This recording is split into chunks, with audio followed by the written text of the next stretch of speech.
Welcome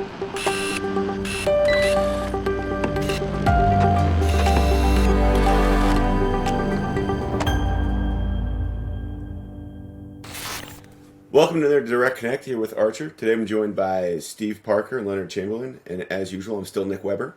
Today we've got a little bit of a random roundup heading into middle of May. I'm not sure where spring came from, but Steve, Leonard, how you guys doing? Well, I'm doing good in spring. We jumped right to summer here in Portland area in Oregon, and enjoying a week in the 80s. So, loving it. Doing well, thank you, Nick. It's overcast, rainy here today in Austin, Texas. That sounds fabulous.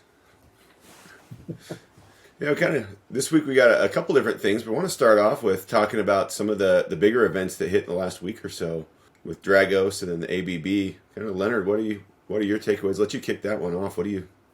Yeah, sure. So I'll start with Dragos since that one I think hit the news first, even though it technically happened second, according to the timeline.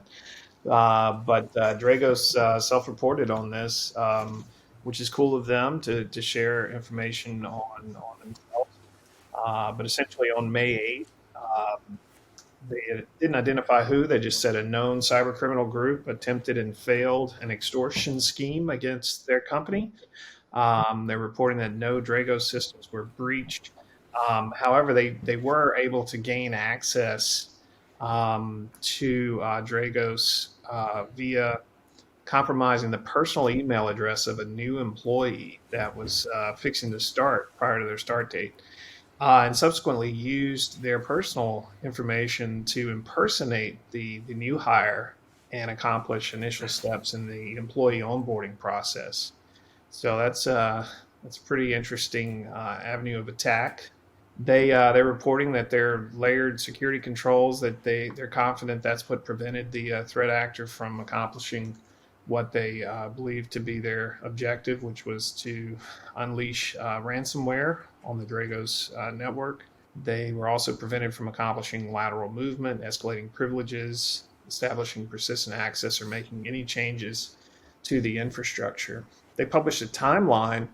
It looks like the employee, or the fake employee, i.e. the threat actor, had access to their system for around 11 hours and was able to access some general use data, approximately 25 Dragos Intel reports that are normally available to customers. But from there, they just continued to hit some brick walls and accessing some of the other systems. They were able to access a customer support system, but no data access due to RBAC controls. Same thing with financial systems. RBAC shut them down there. Successful access of Dragos contract management system. Each of these things are occurring in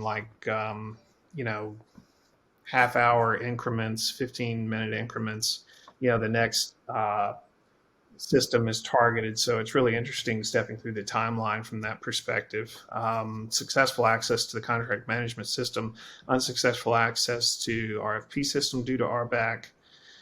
But RBAC controls, they continue mentioning that that's what appears to have stopped the penetration in specific systems. At any rate, at 11 hours and 9 minutes, they, I guess, decided that they weren't going to be able to access anything else and sent extortion email to Dragos executives outside of business hours. So then there's a approximately 5, almost 6 hour delay until the executives read the emails, and then their triage and incident response kicks off, and very quickly, 4 minutes after reading the email, they disabled the user account, revoked all sessions, and then approximately 22 minutes later, they blocked the criminal infrastructure from accessing Dragos resources. So very quick turnaround from that perspective. They shared some lessons learned. They believe an additional verification step and further hardening the onboard process so that this technique cannot be repeated. I think that's interesting, and all organizations should take note of that. The multi-step access approval, They're considering expanding the use of that control based on system criticality, because again, they feel that that was the key control that thwarted that access attempts. Positive outcomes further reinforce their resolve not to engage or negotiate with cyber criminals. It's kind of funny looking at snapshots of the extortion messages. You have 48 hours to pay up, do the right thing.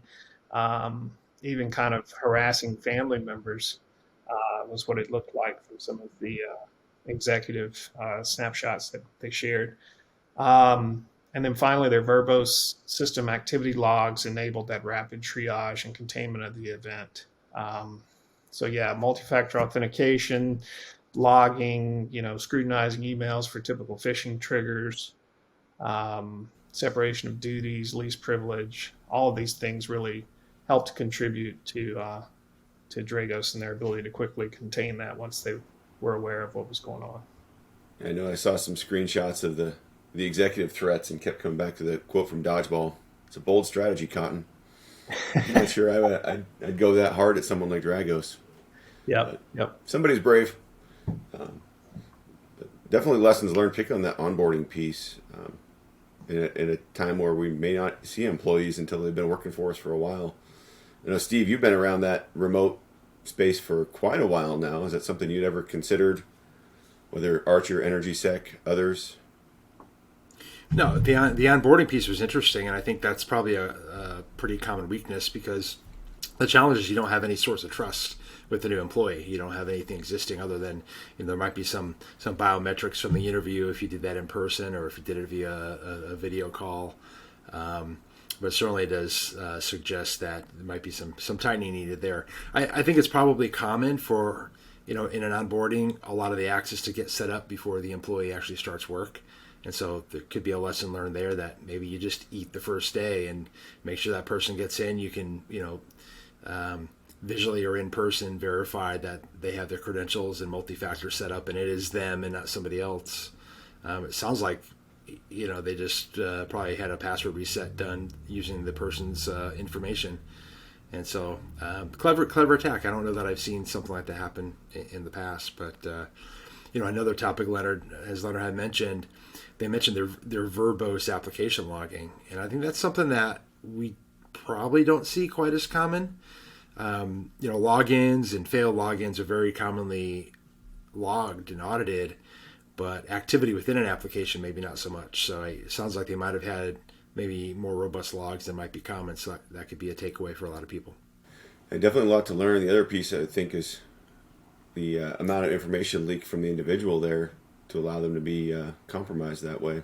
Maybe step back and wonder, okay, how much am I putting out, whether it's LinkedIn, various websites, speaking engagements. There's way too much information out there for someone as boring as me. It makes me wonder about that, be a little more careful. What we used to consider paranoid might be the bare minimum now. Switch over to the AB. Oh, go ahead, Leonard. No, I was going to agree with that perspective. If you're a high value target vendor or whatever the case may be, maybe and Dragos doesn't mention what their additional hardening of their hiring process they thought about doing, but yeah, maybe telling people, hey, don't go out and tell the world, hey, I just got a job at Dragos or wherever. That probably, to your point, that's red flag there for somebody that's looking for a target. I wonder how much that'll impact job searches as well. If somebody has too big of a digital footprint, is that going to be considered maybe an onboarding risk or hiring risk? Switch gears a little bit over to the ABB one. What can you tell us about that, Leonard? Sure. So that one, not as much information available on that. I don't know if that's a commentary on ABB versus Dragos and their willingness to be open, or if it's just there's not a whole lot of intel to share yet. But this looks like it happened the day before on May 7th. But the reporting is that ABB fell victim to a cyber attack that's been attributed to the Black Basta ransomware gang. That's a Russia-linked cyber criminal group, but their tool of choice is ransomware. So yeah, multiple employees have reportedly, talked to different security organizations, trade rags, and you know, talked about this ransomware attack that's affected the company's Windows Active Directory, hundreds of devices. So supposedly, in response to the attack, ABB apparently terminated their VPN connections with its customers to prevent the spread of the ransomware to other networks. The degree to which that was executed, in a timely fashion, we don't know yet. But the um, whistleblowers, if you will, are remaining anonymous, and so I guess there's just not a whole lot of information out there yet. Um, Interestingly, ABB initially declined to comment on the cyber attack, but then released a statement stating that they had recently detected an IT security incident that directly affected certain locations and systems. So, um, yeah, I'd be curious how many of these connections that they cut were SIP13 specific. Did they only cut the ones they were contractually obligated to? Or did they cut all the connections? Same thing with any notifications to their clients. Did they notify every client, or only a subset of their clients that had SIP 13 specific, procurement language that had been enacted that requires those notifications? But yeah, that's all I got on that one. Should be more to come on that one. But Steve, what are your initial takeaways on that one? Well, Leonard mentioned SIP13, and that was one of the first things that came to mind. Well, not actually SIP13, I guess it would be SIP5 technically, but the supply chain standards more generally.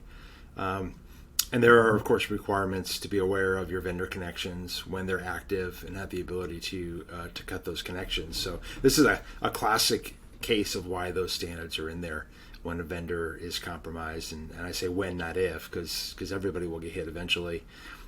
Being able to cut those remote connections is going to provide a buffer from whatever may be going on that vendor network. So it's a good story to tell. Anyone out there that hasn't yet heard about this, if you have any active vendor connections to ABB, you might think about leveraging your SIP5 or R2 identification and termination of that connection ASAP.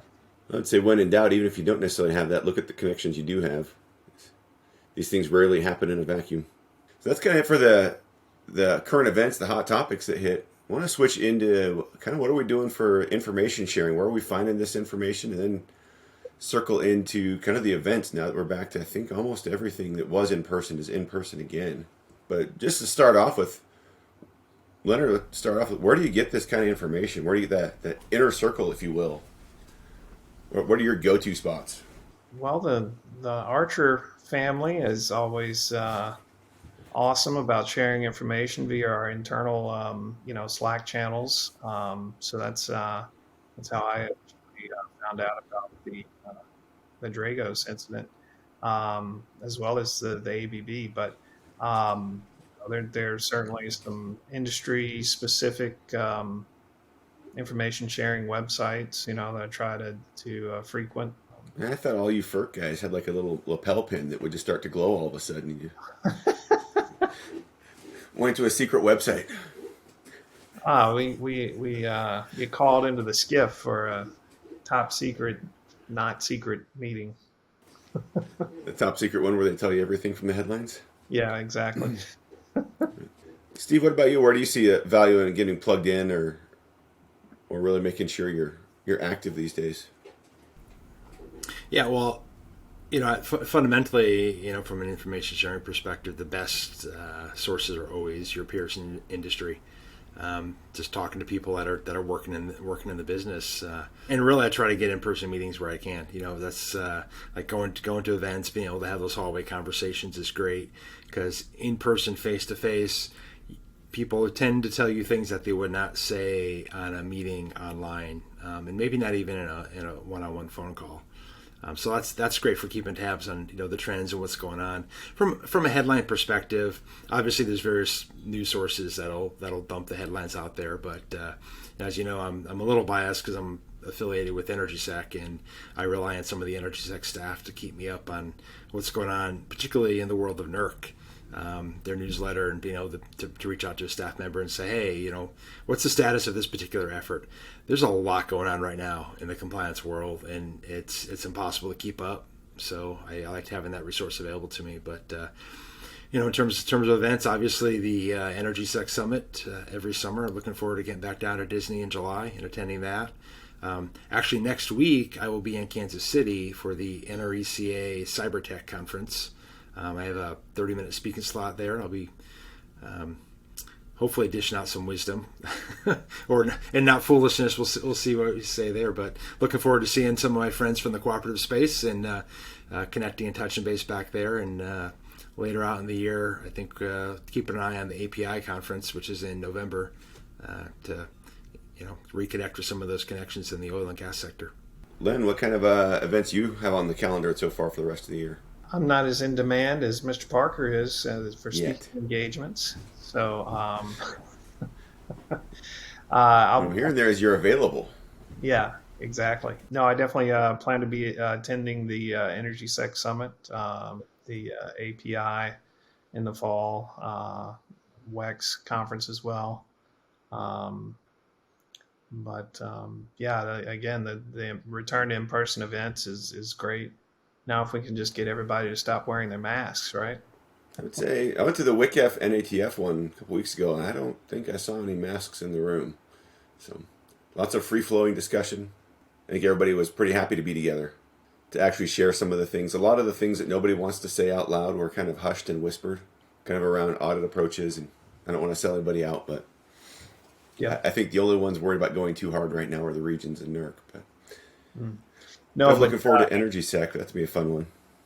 completely agree with Steve's comment that meeting with your peers and colleagues in industry, particularly at some of these events and the hallway conversations that occur. I mean, that's a key information sharing aspect of the industry that is, can't be understated how important that is. Yeah, it's one of the things. I had a guy that I worked with at Homeland Security. He used to always tell me that it's always a different relationship after you break bread or have a drink with someone. You're talking to a person, not an email address or a phone number anymore. Kind of thinking about that, one of the things that I'm also seeing start to come back with the in-person are the social events, after hours, the happy hours, whatever those are. What are your guys' thoughts on those? Are they worth the time and effort? Always go, maybe go? Ready for bed at that point? What are your thoughts? No, I think they're a mixed bag. I mean, some of them I think are certainly worth it, but in other cases, we've been to some pretty big after hours events that some very, very nice venues that were hardly anyone showed up for. So yeah, I always try to look to see what else is going on. Is it just going to a bar and drinking, or is it like the event we did last year in Scottsdale where there's Top Golf, so you have the opportunity to look like a fool in front of your colleagues, and a little activity piece mixed in there, and also how far it is, how easy it is for me to bail. I know there was one I looked at years ago when we went to an event in Dallas, and it looked really cool, kind of a boutique cigar whiskey lounge, 45 minutes from everything else around the convention. So politely declined on that one. yeah, if it's akin to you being kidnapped for a timeshare presentation, you probably want to skip that. Unless you're just fond of buying timeshares, which I know at least one person who is. Some folks are in the market. You never know. Say, Steve, what's the best one of those kind of events that you've been to? Besides the EnergySec VIP dinner. Yeah, well, obviously we gotta rule out that's a league of its own, right? But the best of ones are where you are in a community you're familiar with and you have some contacts, so you're not just walking into a crowd of strangers. And a lot of it depends on your personality type. I tend to be an introvert, so I do better when I have a few people I can kind of latch onto and then branch out from there and make some new connections. But the after hours events that are associated with the conference tend to be good because large groups, a lot of people there, a lot of opportunity to see faces you haven't seen in a while. The more, bespoke, smaller after hours ones, those are more intimate and can be more valuable. But then again, as Leonard said, it depends on who's there and where it's at. So that could be a mixed bag. So I'd say for kind of one more question around the horn here before we wrap up, but for those who are going to an event and it's their first time there, or maybe they are a little more introverted, any tips, techniques, recommendations on how to get the most out of it? And for me, I'll jump in and start. I'm a coattail grabber. I know I was very fortunate when I first started going to the ASIS ones that I could latch on to Darren Nielsen and just follow him around. But try to find that and eventually find my tribe wherever it is. Yeah, I'll second the coattails again. If there's somebody or can make a small connection, and then you get introduced to somebody else, and you kind of go from there. It's very hard to come into a room completely cold, but if you got that entry point, that can help. Worst case, find somebody who's good at selling and just follow them around. That's actually exactly what I was going to say. Is if you're lucky enough to have an extrovert with you, I'd like Steve tend to be introverted, but salespeople tend to be extroverts, and they're good with getting those conversations started and kind of inserting yourself into those situations that you might not feel comfortable with if you don't know the people that you're mingling with. But yeah, it's always a good opportunity to step out of your comfort zone and make some new friends. I mean, certainly one thing that I've learned over my years in the industry is, everybody's struggling with the same issues. So you definitely have friends out there, and might have some tips and solutions and, that you hadn't thought of, as well as growing your interpersonal network. The value of that is just phenomenal. So yeah, I highly recommend taking advantage of those situations when you're in them. Agreed. The more you can grow your network, the better you're going to do. The less you have to figure out on your own. I'm a big fan of rip-off and duplication, as Brian Carr calls it. Big R&D guy. And it's really easy if you have somewhere else to start. Definitely recommend getting out to the events where you can network, get to know people. Don't feel like it's ugly or dirty or whatever. Just be yourself. Learn, make new friends. Thanks everyone for joining. It's been another great Direct Connect, and we'll see you in the future. If you know of a topic or someone you think we should talk to on Direct Connect, please let us know in the comments below.